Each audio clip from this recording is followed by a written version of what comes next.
Did you know the dollar was not invented in America?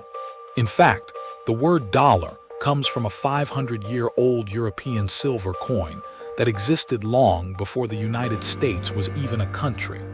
And one Spanish coin became so trusted that it was accepted from Europe to Asia and even inspired the symbol. The actual fact: the word dollar comes from Thaler, or Joachim's Thaler. First minted in 1519 in the Kingdom of Bohemia, modern Czech Republic. The coin came from Joachimsthal, meaning Joachim's Valley. Surprising fact: people were using a dollar-like coin 257 years before the United States declared independence in 1776. Spain began minting the Spanish dollar, piece of 8, in the 1500s. It was made from massive silver deposits in the Americas, especially Potosi, modern Bolivia. It became the world's first truly global currency. A Spanish silver coin could be spent in Madrid, Mexico City, Havana, New Orleans, Manila, and even China.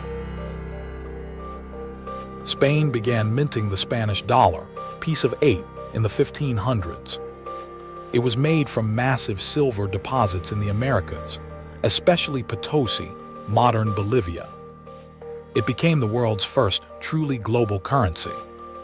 A Spanish silver coin could be spent in Madrid, Mexico City, Havana, New Orleans, Manila, and even China.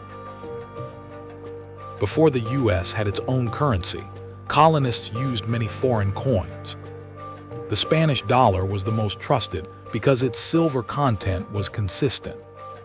The Coinage Act of 1792 established the U.S. dollar, modeled closely on the Spanish dollar. For years after independence, Spanish coins were still legal tender in the United States. Historians debate the origin, but the strongest evidence is the symbol evolved from the abbreviation for Spanish pesos. Clerks wrote PS quickly. Over time, the P and S merged into. Did you know? The famous dollar may be a handwriting shortcut, not a symbol invented by a government. The first official U.S. dollar coins were minted in 1794. They were made of silver, not paper. Early coins featured liberty, not presidents. A surviving 1794 flowing hair dollar sold for over $10 million, making it one of the most valuable coins ever sold. Many Americans initially distrusted paper money. People preferred coins made of gold or silver. During the Civil War, the U.S. issued greenbacks that were not fully backed by precious metal. Did you know?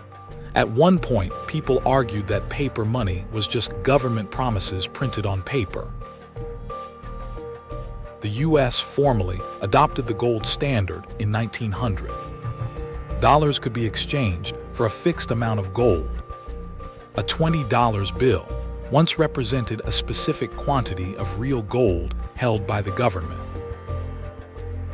On August 15, 1971, President Richard Nixon suspended the dollar's convertibility into gold. This effectively ended the Bretton Woods gold system. Since 1971, the dollar has been a fiat currency.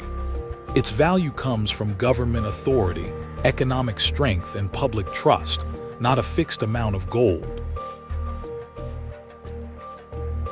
The dollar became dominant because of the size of the U.S. economy, global trade conducted in dollars, deep U.S. financial markets, and international confidence in U.S. institutions.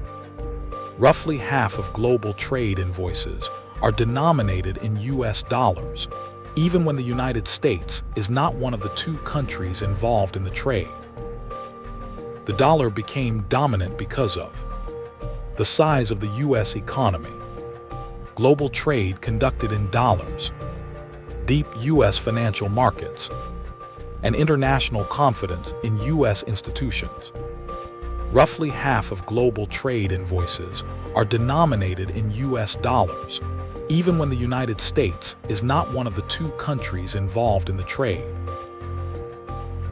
So the next time you see a dollar, remember, it began as a Bohemian silver coin in 1519, traveled through Spanish empires and global trade routes, became the currency of a new nation in 1792, and eventually turned into the world's most influential money.